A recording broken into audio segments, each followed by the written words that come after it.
venir y ponernos ante tu presencia para decirte, cuídanos, guárdanos de nosotros mismos.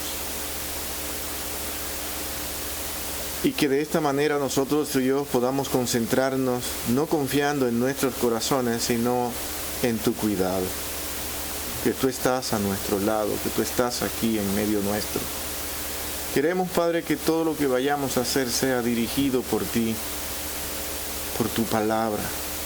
Señor, estamos tan agradecidos y Señor, mi corazón se abre en estos momentos porque tú nos has permitido permanecer, estar aquí.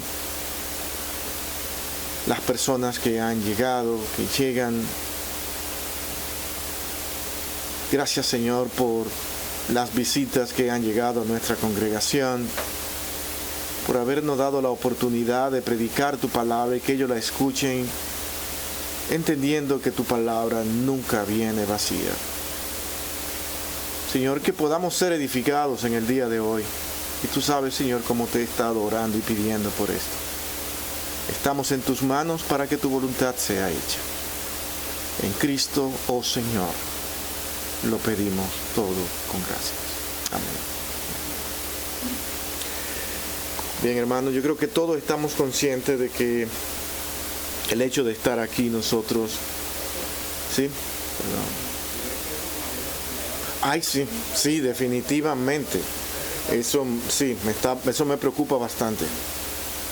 Sí, yo, sabe que lo pensé yo esta mañana y anoche, dice Marianela, ¿cómo estará eso ahí? Y yo dije, bueno, ¿qué haremos, no? Que alguien esté ahí pendiente. Sí. Bueno, yo no veo mucho desde aquí, sino de ahí. Ah, bueno, si alguien puede hacer eso sería fantástico, sí. Sí. Bien, mi hermano, yo creo como... Ahí está, y subió. Ya no hay que mandar ningún mensaje. Aquí está ella. Déjalo así mismo, mi hermano, que quede todo grabado así mismo, no te preocupes. Sí, no hay problema. No te caíste, ¿verdad? No, qué bueno. Muy bueno, sí. Déjalo así mismo grabado, que todo salga natural. No hay problema. Sí. Bien, mi hermano, como estábamos diciendo, creo que todos sabemos realmente la razón por la que nosotros nos despertamos y venimos y nos sentamos aquí, escucharme a mí hablar y a otros hermanos. La razón principal es que Dios en su misericordia nos permita estar más cerca de Él. Y para eso nosotros tenemos que conocer de su palabra, saber lo que Él quiere, cómo es que Él nos está dirigiendo y guiando.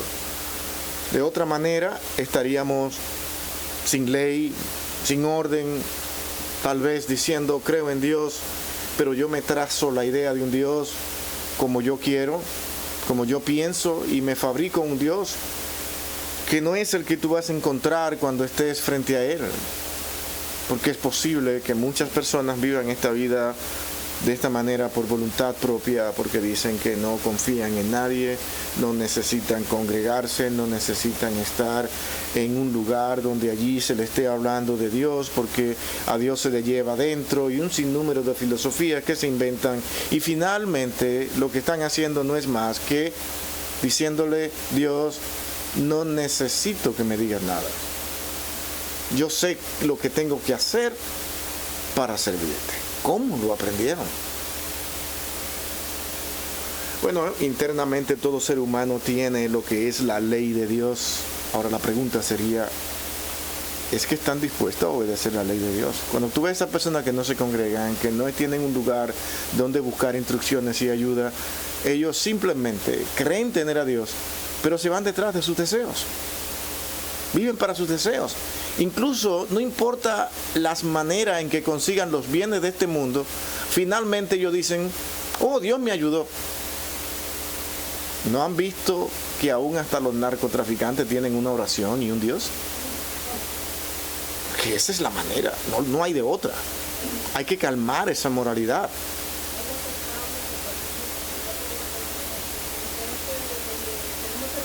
Hay un restaurante en otro partido, no sé cómo le pusieron.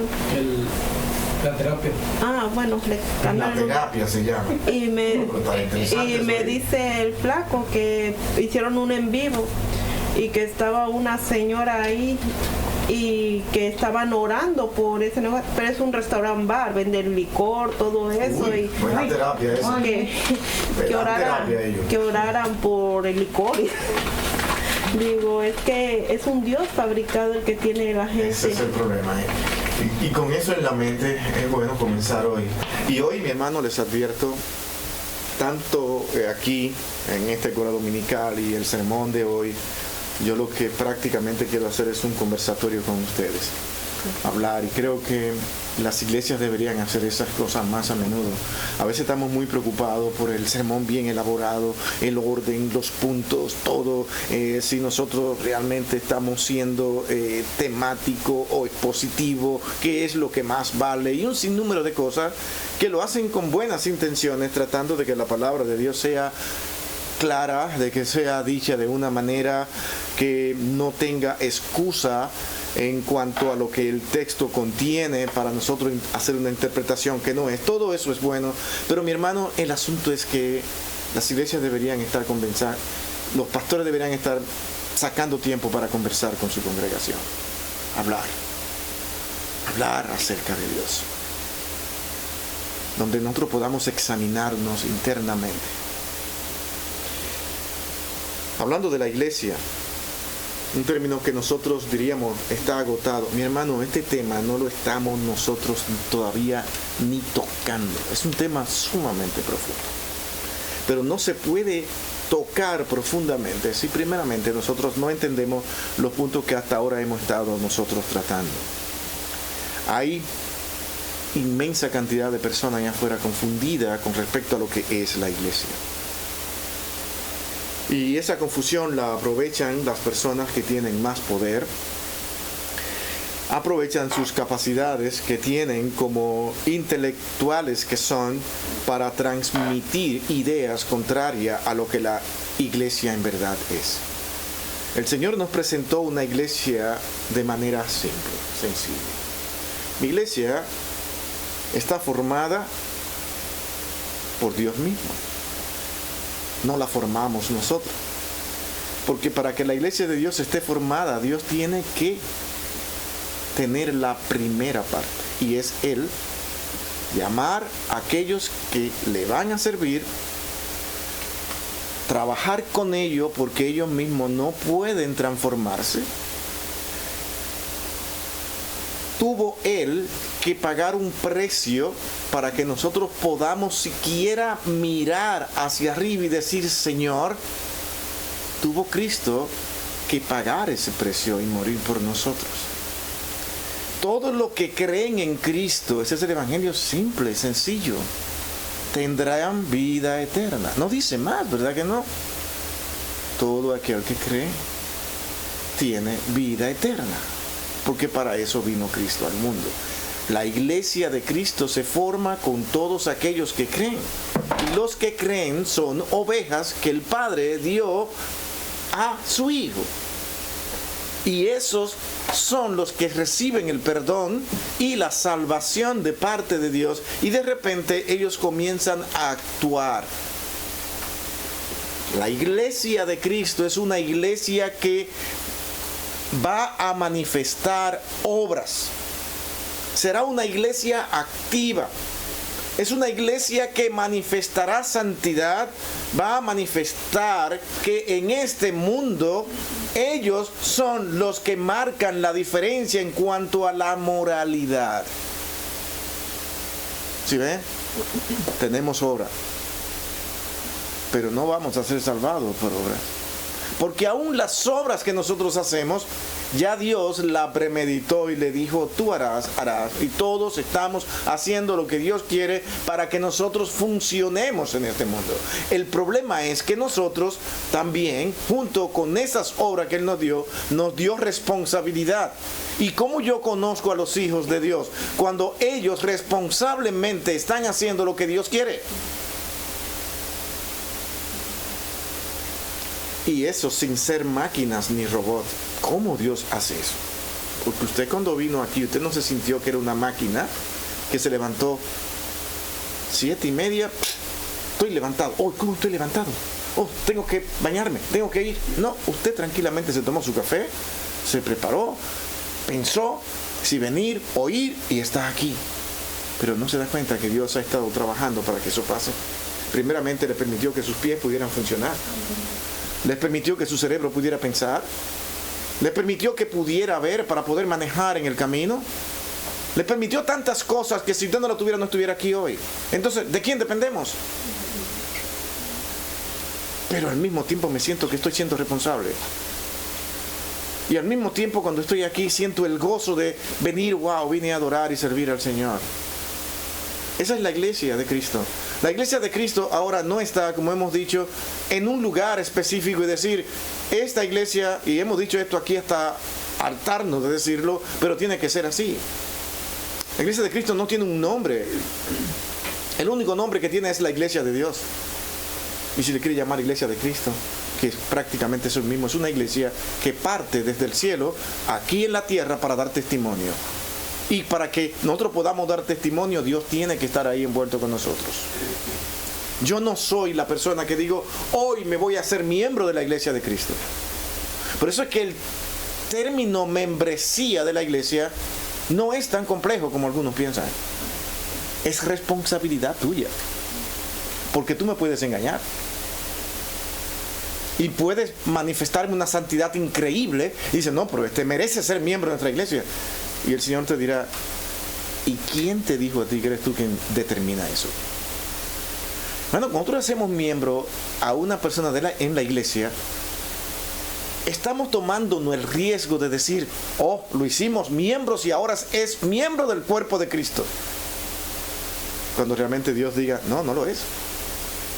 Entonces a veces ponemos muchas trabas para ser miembro a una persona, le ponemos muchas dificultades, pero sí es válido mirar el testimonio de la persona porque a veces le hacemos daño haciéndolo miembro de una congregación.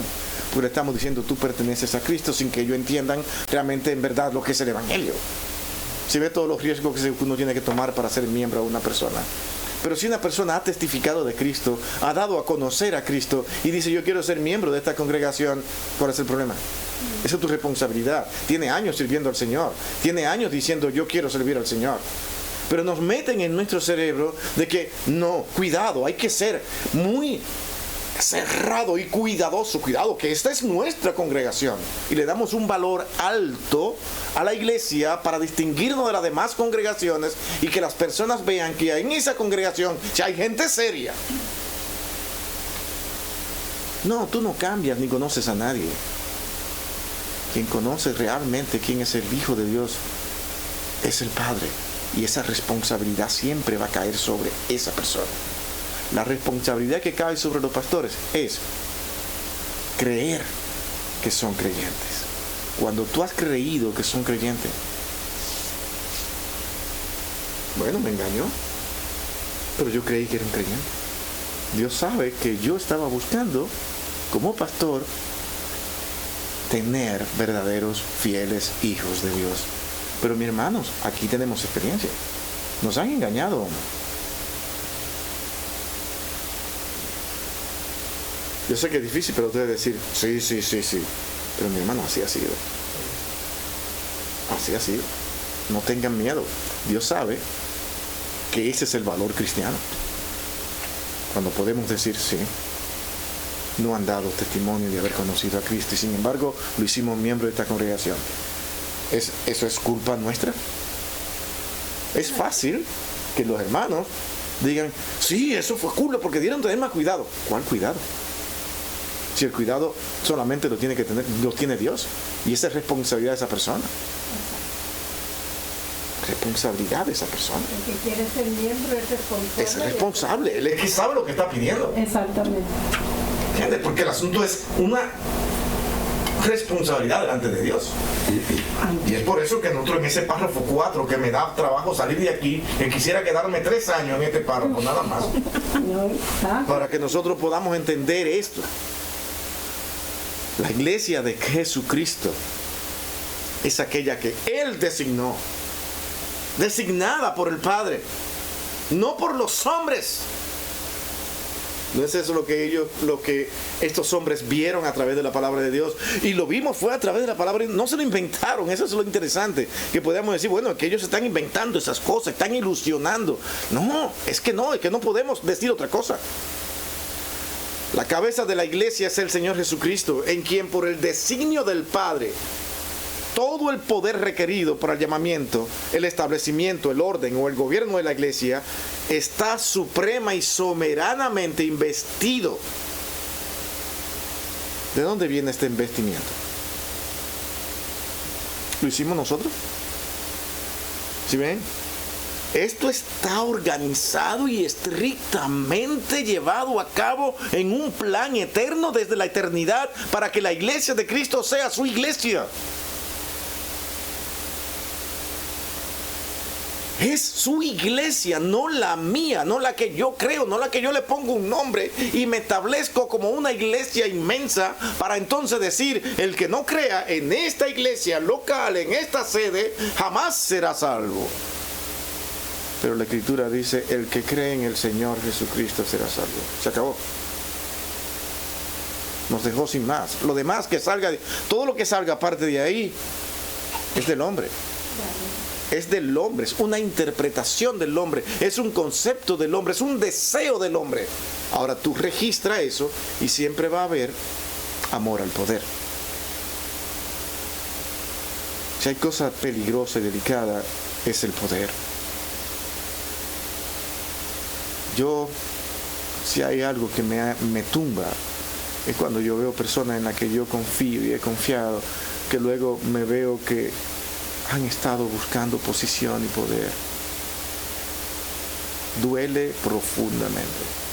Porque digo, Señor, ¿en qué hemos fallado? ¿Qué es lo que no hemos enseñado? No, nunca ha sido diferente. Son los seres humanos. Los seres humanos, de un momento a otro, salen y dicen, a mí hay que reconocerme, a mí hay que entenderme, yo no soy cualquier cosa. ¿Por qué? ¿Por qué no me miran? Y sí, en la humanidad de un ser humano, de un ser humano, tenemos que ver sus emociones, tenemos que ver sus sentimientos, y es difícil eso a través de todos los siglos. Lo que voy a decir ahora, una persona trabajar en la obra de Dios y que solamente se le acerquen para decirle, pastor, usted ha fallado en esto, usted no está bien en esto.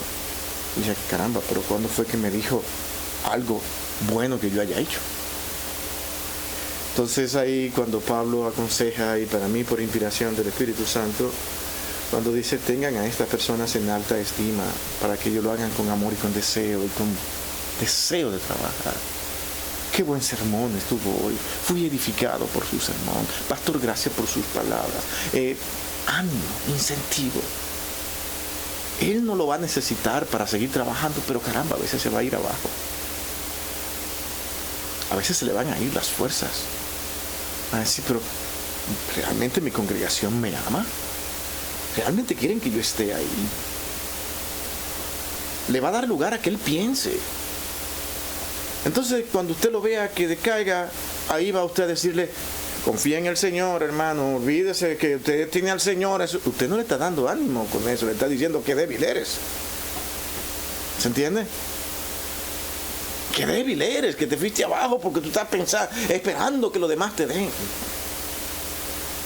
Sí debemos hacerlo con las personas que están trabajando, pero cuando yo veo que hay personas que se levantan y explotan y dicen, cuidado, a mí hay que reconocerme. Y dice, oh, ¿qué es esto? Si pueden ver, no le estoy demandando a ustedes un reconocimiento aquí. Yo estoy simplemente apelando a una realidad del ser humano. Y que hay que cuidar y que hay que tener presente. Y una de las cosas que siempre he dicho, mi hermano, olvídese cuando usted vaya a darle cierta honra a algún hermano, olvídese de cómo él la tome, porque esa será su responsabilidad. ¿Saben cuál es el miedo? Nosotros con mucho amor y con mucho cuidado decimos, bueno, es que si digo esto posiblemente se me va a enaltecer el hombre, ¿no? Bueno, buena oportunidad para ver si eso es lo que él está buscando. Cuando usted enaltece a alguien y tú lo ves que dice, mucho te tardaste. ¿Me entiendes? Ya ahí hay un problema, ¿no? A eso sí hay que cuidar. Ahí dice, ahora sí entendí. Pero cuando tú ves que esto le sirve a él para que a ese pastor dice, hermano, buenos días, ¿cómo están ustedes? Llega con un ánimo. Porque, oye, hay hermanos que se le están acercando y le están dando ánimo. Y él está allá arriba. Pero es porque los hermanos están ahí para decirle, wow, aquí está. Pero si la actitud es, bueno, hermanos, mucho cuidado con sus palabras para referirse a mí, porque ya se siente protegido por algunos hermanos ahí que lo tienen allá arriba. Tiene su núcleo, ¿no? Su fuerza. Usted diga, Señor, este hombre está en peligro, ten misericordia de él. ¿Sí ve por qué quiero permanecer en este párrafo? Porque el problema es el poder. Allá, así. También que ese pastor tenga ánimo y entusiasmo, y muchas veces, como lo hemos escuchado a usted decir, yo no sé, pero estoy tan contento, es porque hay una iglesia detrás que está orando, pastor, por ese pastor. Y lo puedo decir por nosotros, siempre estamos orando por nuestro pastor local y por todas las iglesias en general. ¿Sí ven eso? Que ayer acaba de decir, a mí eso me da fuerza. ¿Qué más puede pedir un pastor que no sea que su iglesia le diga, estamos orando por usted? Y qué bueno es cuando se es específico, porque decir, estamos orando por usted, puede decir, para que él pueda prepararse mejor, para que pueda tomar mejores decisiones, porque qué malas decisiones está tomando, ¿no? Entonces uno puede pensar, pero ¿por qué están orando tanto por mí, no? ¿Qué mal he hecho? ¿Qué tan mal me estoy portando, no? Entonces, ¿cómo estamos orando por usted, mi hermano, y gracias por lo que está haciendo, y de verdad a mí, para que Dios le continúe en esa línea? ¿Sí ven? Es como llenar bases. Pero sí me alienta. Me da fuerza. Porque somos un grupo pequeño y nos conocemos. ¿Sí ven? Esa petición, esa oración de esa manera, en un grupo que no nos conocemos, tú tienes derecho a pensar todo lo que quieras. ¿Y por qué hay tanta gente orando por mí ahora, Señor? Ten misericordia de mí, porque los hermanos están ora y ora y ora por mí. ¿Qué es lo que está pasando, no? ¿Entiendes? La preocupación puede llegar. Pero aquí, en esta, sabemos, ¿no? Conocemos que sí hay un aprecio. Me dan regalos. Increíble, ¿no? Yo digo, wow, al grado que a veces digo yo, hermano, ya, no, porque a veces lo siento como que uno lo está sacrificando, ¿no? Entonces uno se siente bien con eso y agradecemos al Señor por eso. Yo le dije que hoy íbamos a tener un conversatorio, ¿no? ¿Verdad que sí? Lo estoy cumpliendo. Porque es necesario que hablemos, que conversemos un rato como iglesia, que digamos lo que hay dentro. Y como les dije, este párrafo nos ayuda mucho aquí, porque del cual no quisiera salir, pero aquí estamos. Estos hombres del siglo XVII tenían un problema con esa autoridad tan fuerte que había tomado la iglesia, y se la habían dado a todo un nombre y a una sede. Ellos decían, entiendan, a la luz de la Escritura tenemos que abrir nuestros ojos, porque lo que nos están presentando, este hombre tiene que ser el anticristo. Estaban tan indignados que decían que ese hombre llamado para controlar lo que se consideraba la iglesia de Cristo. Usted le pregunta el día de hoy, usted le pregunta, ¿cuál es la iglesia de Cristo? ¿La de nosotros? Y la de ustedes, no, ustedes son hermanitos separados que tienen que venir a la verdadera fe. ¿Sabe cómo lo llaman ellos? A la plenitud de la fe. O sea que nosotros tenemos una fececita así muy poca, pero ellos tienen la plenitud de la fe. Cuando tú te atreves a decir eso, ya es una razón suficiente para decir, aquí hay algo que no está caminando bien, porque la fe la da Dios. Y la fe la da Dios a personas de manera individual.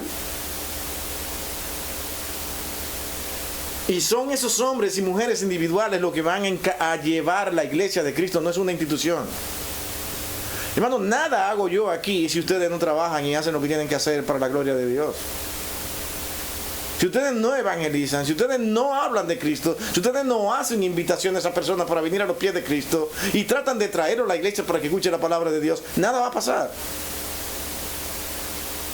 Porque son ustedes, son dones que Dios repartió a la iglesia de manera individual. La pregunta es, ¿qué estoy haciendo yo para glorificar el nombre de Cristo y que la iglesia de Cristo sea encaminada para su gloria?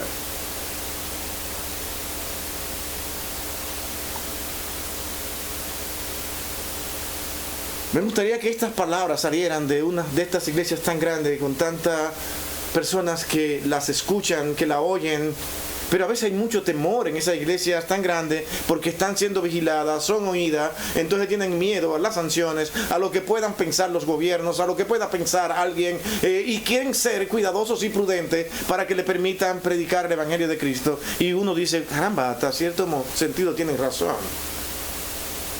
Pero sí me gustaría que las iglesias abran sus bocas sin miedo cuando tienen alta voz para que les escuchen.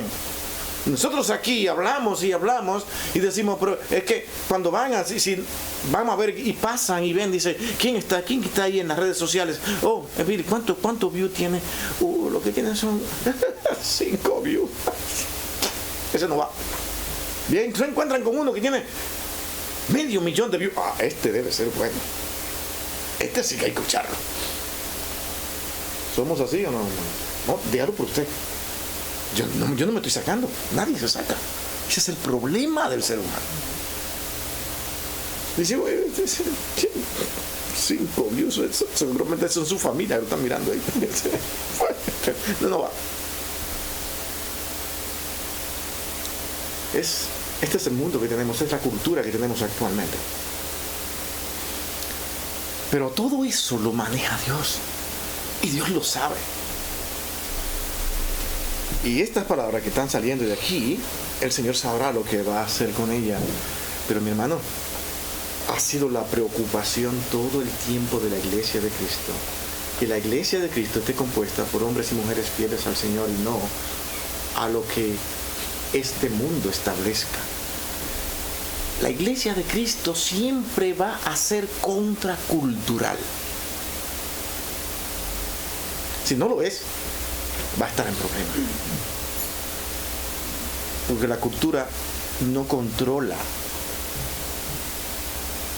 el plan de Dios. Dios tiene un mensaje no para la mejor cultura, no para la más educada, no para la mejor preparada, sino para todo el mundo. Entonces cada quien tendrá que predicar el mismo evangelio con el mismo poder en cualquier tipo de cultura. Por ejemplo, hermanos, nosotros aquí podemos hablar para esta congregación que conocemos. Pero cuando tú predicas para una congregación que tiene varias culturas y encima de eso es de gran número en persona, el pastor, el predicador tiene una responsabilidad muy alta. Tiene la responsabilidad de transmitir el mensaje para un grupo de personas que son intelectuales sentadas ahí en el banco y para otro grupo de personas que no tienen ni idea de intelectualidad y que están en muy baja posición, que en sus capacidades, por la razón que sea, porque no se han preparado, porque han estudiado poco, pero hay otros que sí. Entonces, ¿cómo llevo el mensaje a esta congregación? Es difícil. Tienes que tratar de predicar un mensaje que pueda captar ambos grupos. ¿Cómo lo hago? Es el problema. Dios reparte sabiduría, Dios reparte a estos hermanos la capacidad para poder hacerlo. Y nosotros estamos aquí para orar por ellos, porque muchas veces tratamos de llevar el evangelio para que quede en un lugar o en otro, que terminamos transformándolo, y ese es el peligro. Que en congregaciones como esta el evangelio de Cristo no sea transformado, que se predique el mismo evangelio y que tenga las mismas intenciones, llegar a todo el grupo que te está escuchando. Por eso las congregaciones con muchas personas son tan difíciles para la persona que prepara un sermón. Y a veces en esas congregaciones hay personas muy difíciles de tratar, que a diferencia de nosotros tenemos una persona aquí y aún sea el peor de todos, no queremos que se vaya, porque somos pocos. Pero en esa congregación es grande, cuando esa persona que es difícil de tratar, se le acerca al pastor y dice: pastor, yo me voy a ir a esta congregación. Y el Señor dice: Señor, gracias por escuchar mis oraciones, Señor, cuánto te amo, Dios, este hombre se va, y con toda su familia se va. Porque ha sido un problema, ha sido difícil de tratar.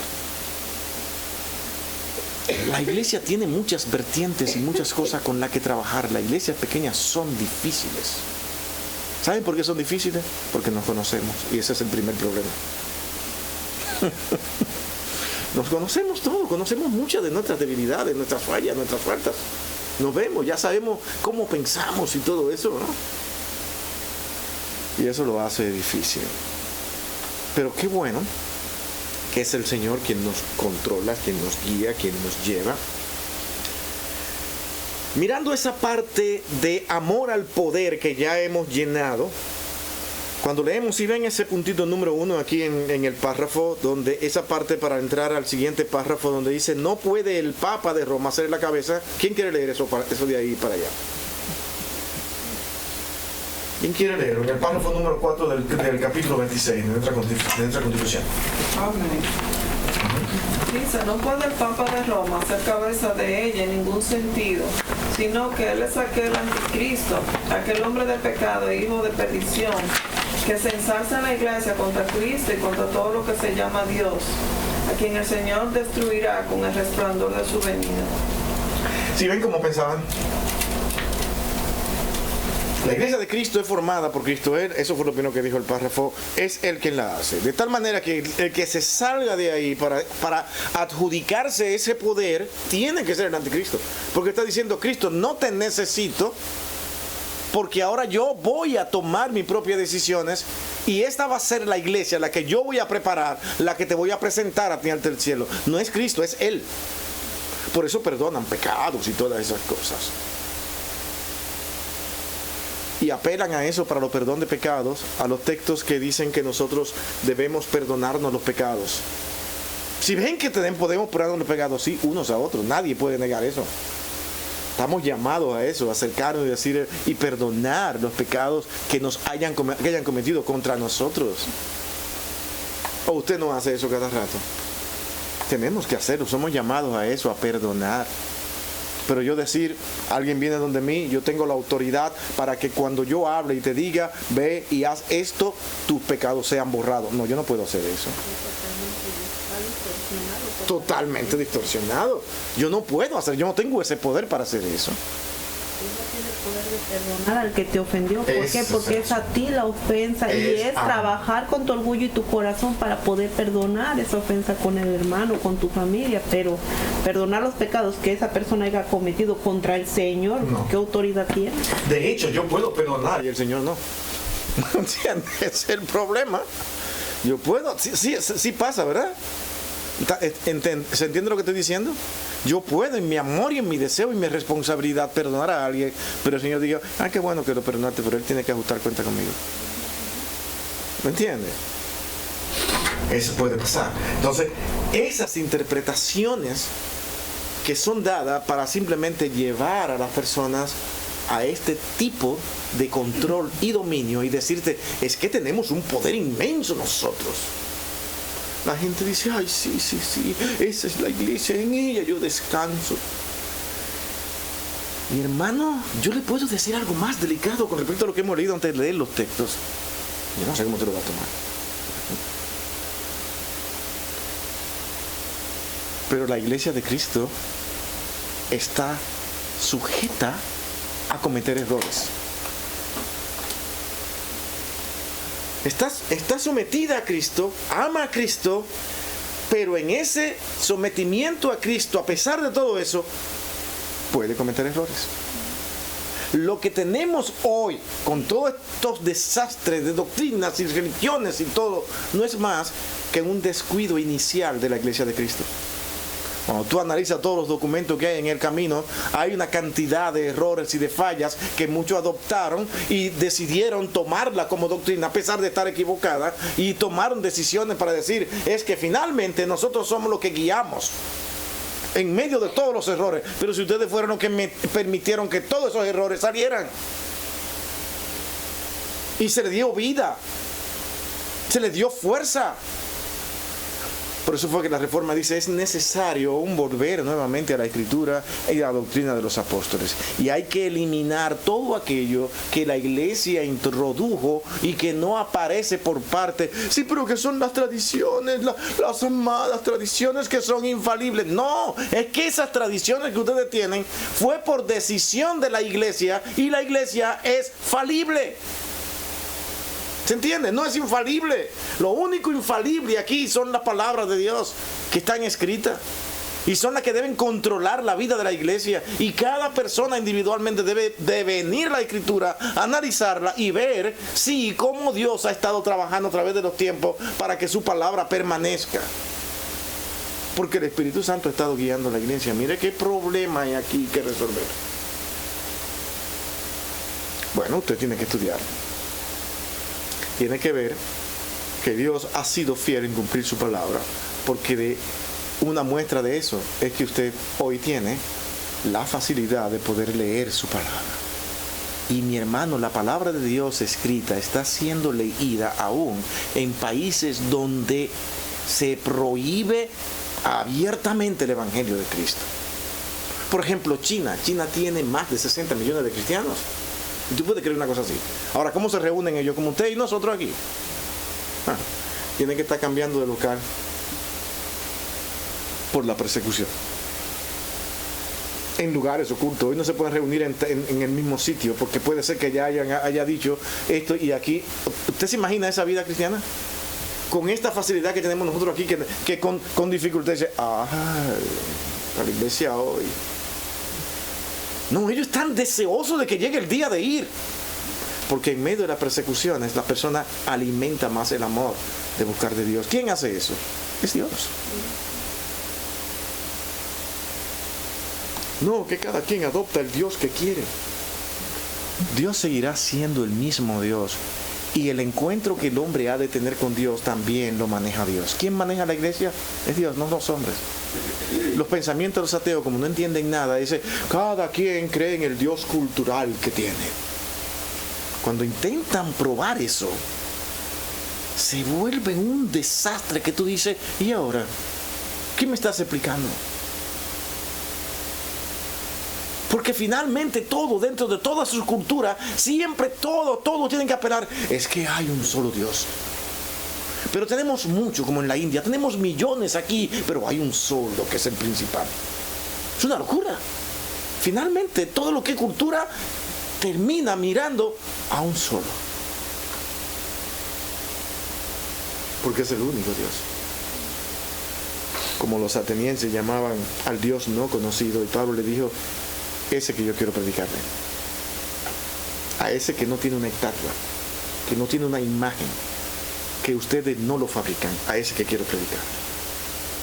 Este hombre en Roma decían, nosotros tenemos el derecho como autoridad, como iglesia, de establecer las enseñanzas y la doctrina que nosotros consideremos, porque somos lo que podemos interpretar, y la interpretación que salga de esas escrituras son lo que la iglesia tendrá que aceptar, porque ese es nuestro magisterio. Dios dio ese magisterio para que lo que salga de este magisterio, la iglesia se humille y diga, oh Santa Iglesia, ya lo dijiste, yo creí algo diferente, pero ahora tengo que cambiar porque la iglesia lo dijo. Así tienen poder, tienen control. Y es lamentable que hasta el día de hoy todavía las personas estén en esta situación diciendo, si la iglesia lo dijo, en eso yo creo. Porque es la iglesia de Cristo, es la iglesia de Dios. Y yo voy a morir siendo lo que soy. No importa. A veces no entienden nada ni papa. Tentativamente le hice unas preguntas a alguien que dice ser católico en estos días y nada, ni siquiera sabe por qué es católica. Ni siquiera sabe. No, yo sí no creo así. Yo nada más sé que yo creo en Dios. pero fíjate, es que tu iglesia cree esto y esto. Y dice, no, eso allá ellos, yo no creo así, pero usted es católico. Yo sí, soy católico. Yo sí. Y ahí muero, sí. Es extraño. Pero es real. Así vive mucha gente. Acá. Yo a veces comento cómo mis hermanas y yo tenemos diferentes creencias. Entonces estaba platicando con una de ellas, la que vive en Chicago, que ella es católica y orgullosamente católica. Sí. Porque así fue como fuimos criados. Entonces le estaba comentando que tal vez voy a empezar un estudio de la Biblia y me dice, oye, ¿será que yo puedo participar? Wow.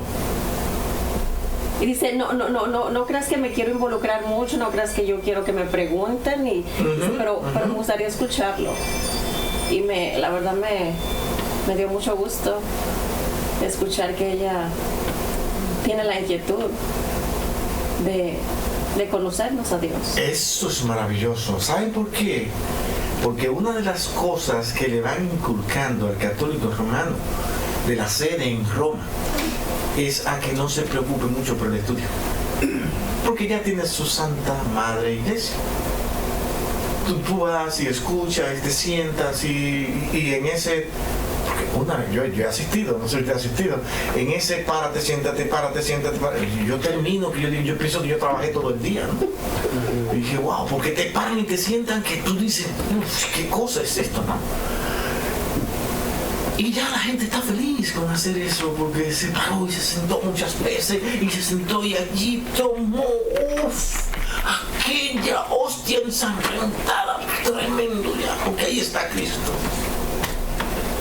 Ya no tienes que estudiar más, tienes tu Santa Iglesia que te protege.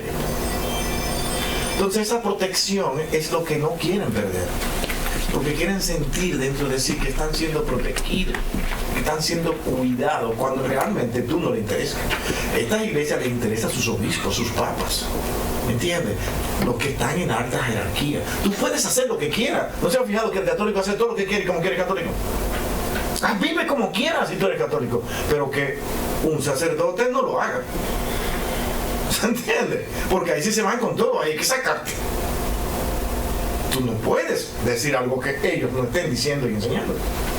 Porque como ellos sí. Porque el problema no es con la feligresía, el problema es con la institución. ¿Se entiende? Es que permanezca en el poder que tiene. Y tú no eres quien, como sacerdote, para venir a decirme que yo voy a predicar diferente. Esa es la diferencia del protestante, que tiene la libertad de expresarse, de hablar, de analizar y de escudriñar la Escritura mirando el proceso del Espíritu Santo caminando a través del tiempo. El católico no puede hacer eso, porque tiene que terminar siempre en la sede. Si tú no terminas en la sede, estás mal. Miguel, creo que por aquí alguien quería hablar. Miguel. Sí, yo también quería decir que también otra de las cosas por lo que, pues no nomás la católica, sino otras religiones están arraigadas porque toda la familia cree en eso. Entonces es bien difícil que una persona salga a menos que el Señor use a una persona que le traiga la verdad. Pero es bien difícil cuando todo el entorno que ellos tienen es católico. Así es muy difícil porque pues es un círculo, vicioso donde nadie quiere salir de ahí, a menos que, como dice mi hermana, a menos que una familiar de ellos sea cristiano y lea la palabra y sepa quién es Jesucristo. Entonces ahí vienen los cambios. Pero va a ser bien difícil mientras todos sean así. Y otra cosa que iba a comentar ahorita que tú estabas diciendo, que como yo a veces me pregunto, ¿cuántas horas me la paso yo en la iglesia? 4 horas. Un estudio los jueves, pero nosotros somos luz todos los días. En nuestro trabajo, en donde andemos.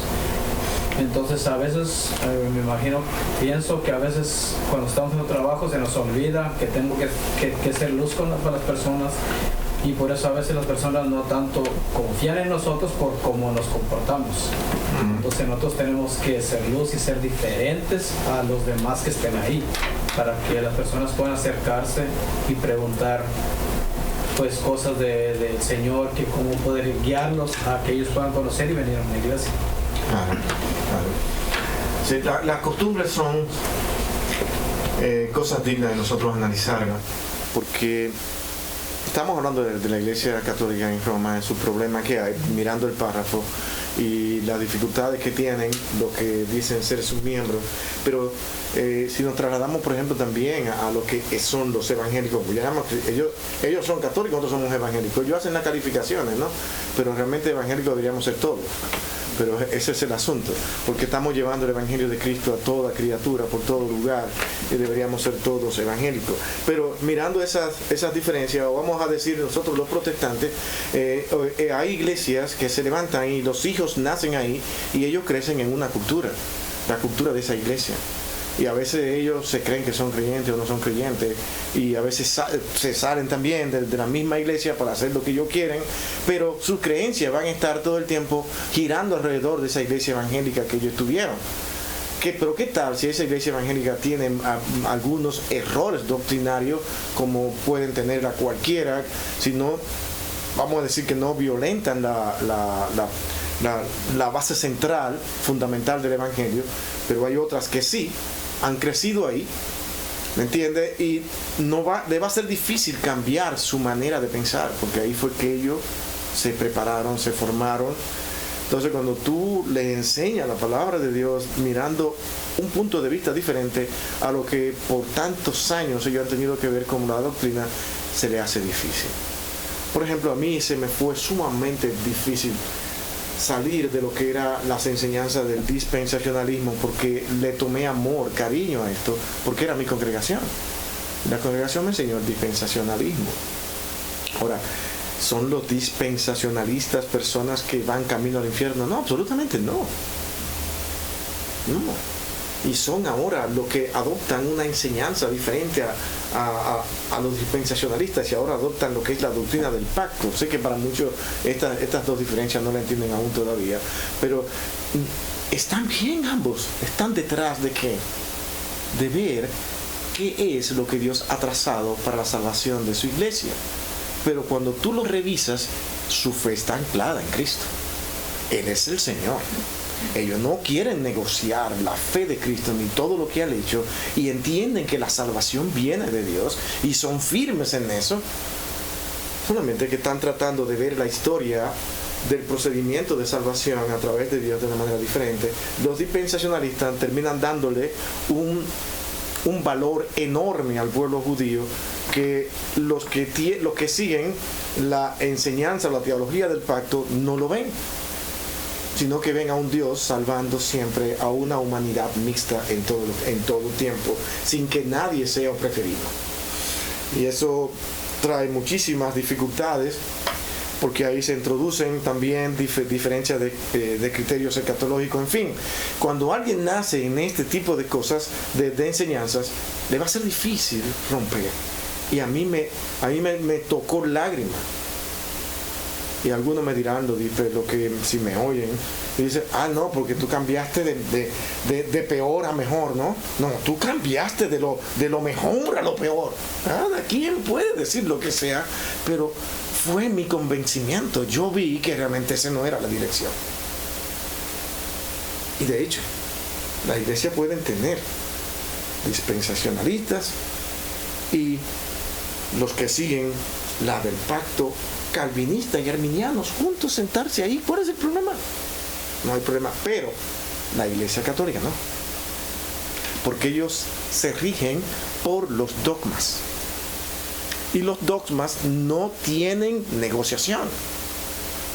Tú no le puedes quitar el dogma de la veneración y la adoración a María, pero tú lo buscas en la Escritura y no lo encuentras. La veneración a los santos, a lo que ellos llaman santos, hombres especiales que han sido resaltados por Dios, y ellos siguen santificando gente casi todos los años, ¿no? Yo quiero ver si van a santificar al Papa Francisco también cuando él muera, porque siempre hay un santo diferente, un santo que ellos hacen, y esos son los que hay que seguir. Y esa veneración, hay personas que incluso establecen altares con la figura de estos seres. ¿Comprende? Entonces, esos son dogmas que tú no lo encuentras por ninguna parte como proveniente de la iglesia de Cristo, pero como lo dijo la Santa Iglesia Madre, la iglesia que tiene la autoridad para decir lo que quiera, y hay que creerle, porque ellos tienen el magisterio santo de inspiración divina, entonces eso se queda ahí y no hay negocio. Dentro del mundo evangélico no, aquí podemos sentarnos y analizar. Miren, usted se puede encontrar con 2 evangélicos que duran 2 horas discutiendo un punto. ¿Y saben cómo van a terminar?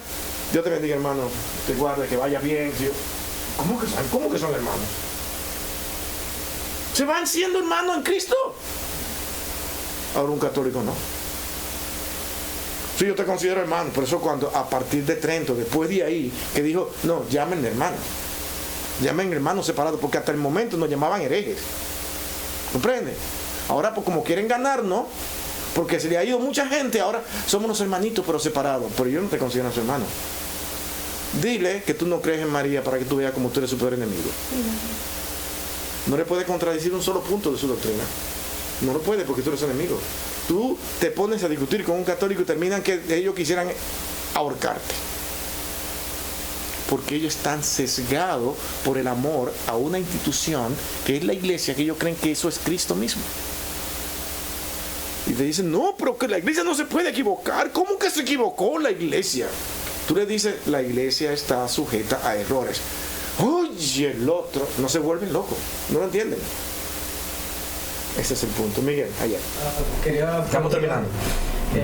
¿Puede explicar un poquito más del dispensacionalismo? Uy, eso sí es largo. Aunque sea poquito, no, más poquito para entender un poquito.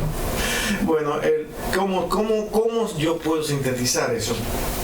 Y es parten desde Abraham, el pacto llamado la circuncisión, se forma un pueblo de Israel. Ese pueblo de Israel, Dios le da leyes. Esas leyes están dadas a través de pacto con el pueblo de Israel. Cada pacto, cuando es violado, surge un nuevo pacto y una nueva proposición.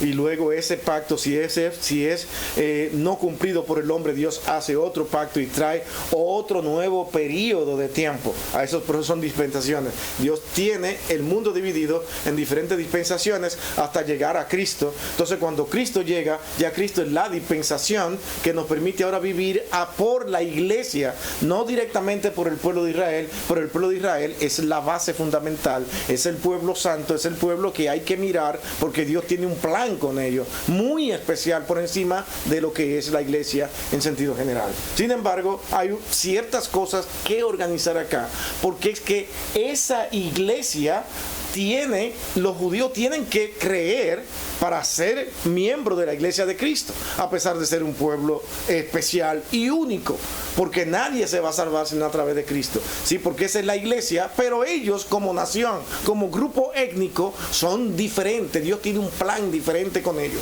¿Cuál es el plan? Tú no lo encuentras. Entonces, cuando yo no encontré ese plan para con ellos, que yo dije, espérate, que un momentito, todo lo que hemos estado diciendo no es. Entonces tienen que hacer un periodo de tiempo para poder encontrar dónde colocamos a ese Israel salvado, donde ahora estamos en el último tiempo o la última semana de Daniel, que tiene ya prácticamente 2000 años. Dios no cumplió la última semana hasta que Cristo vuelve otra vez y entonces establezca su plan y su reino eterno con este pueblo. Y no va a ser con ese pueblo, es con su iglesia. Y la iglesia de Cristo está en todas partes, es universal, es única. Eso es difícilmente tú pueda captar algo, pero no todo, porque es mucho más complicado de ahí. Y algunos me oyen expresando de esta manera, dicen, oye, lo que le está explicando, oye, de verdad que no tiene ni idea de lo que es. Dice, sí la tengo, sí sé lo que hay, pero explicar esto realmente tiene muchos puntos altos. El dispensacionalismo me ayudó mucho a mí a acercarme al Señor, porque tiene su parte muy buena y también tiene sus partes donde te deja con muchas intrigas, muchas preocupaciones, porque al final tú te sientes que tú estás en un mundo lleno de esas películas así fantásticas, maravillosas, increíbles, lo que va a pasar, y tú dices, pero esto no es. Cristo viene ya y se lleva a su iglesia y hace lo que va a hacer. Ya Él vino y dice, solamente falta, estamos en el último tiempo, yo vengo y se acabó. Cuando yo venga, terminamos. No hay más. ¿Entiendes? Sencillo, el Evangelio de Cristo es sencillo y expresado de una manera fácil de entender. Ok, entonces Sí. quiero entender un poquito eso, entonces que con Noé Cada vez te metes más lejos, ¿no? Sí. porque, para poder entender un poco, ¿verdad? Porque pues puede haber gente también, personas que vayan a escuchar. Ok. Entonces con Noé termina una era, con Abraham otra, y así sucesivamente va lo que le llaman esto dispensaciones. Dispensaciones. O sea que- Porque es eso, dispensaciones en el tiempo, periodo de tiempo. Ok. Eso es todo. Bien, hermanos, vamos a orar y que el Señor sea quien nos guíe y nos dirija y nos permita disfrutar de nuestro desayunito que viene por ahí. Eso es lo bueno de aquí, que nosotros estamos acá, pero contamos ahí con algo. ¡Ey, papá! Ahí viene. Así sea café, pero algo. Vamos a orar, hermanos amados. Bendito Dios y Padre nuestro, gracias por el aliento, por el gozo, por tu amor, tu misericordia para con nosotros. Ayúdanos, oh Dios, a poder servirte y amarte como tú quieres y hacer tu voluntad, Padre. Dirígenos, cuídanos y guárdanos en todo lo que nosotros vayamos a hacer en el día de hoy. Porque te lo pedimos a ti, Señor, en Cristo tu Hijo amado. Amén y amén.